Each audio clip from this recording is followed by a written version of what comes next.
Here is the panel, and I'm going to go over what the controls are at kind of a quick run through so that you can be aware.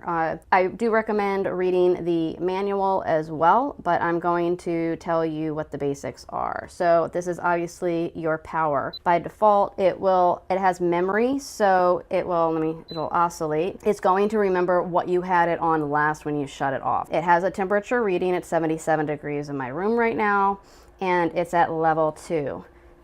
This button here shows that you have fan modes that you can have, and you can have 5 levels. That almost all the modes you can use this in, but I'll explain here. So you've got your different modes. So the first mode is your normal fan, and you can increase this to whatever you want. And then I'm gonna go and show you what the next one is. Well, this is turbo, and I don't know if you can hear it or not, but it's blowing really, really hard. You saw the number 5 there. That's the highest level. What it's going to do is it's going to start off with this big burst, and then it's going to eventually adjust itself.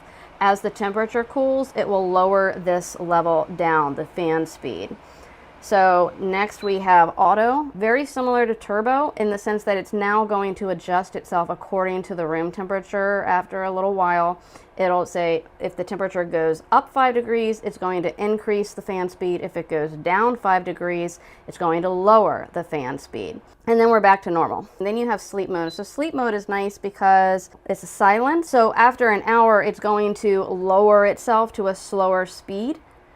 Because it knows that you're probably sleeping and it has cooled the room down. But then what's going to happen is as the temperature changes in the room later in the night, it will adjust as well. So if it gets really hot in the middle of the night, it's going to now increase the fan to keep it cool. I'm impressed with the size. So that's about how big it is. And then you have your fan back here, which can come off. One thing to note is you can use a vacuum cleaner, but if you really need to do some deep cleaning, you're gonna have to take this off. The remote is really nice, not too much here.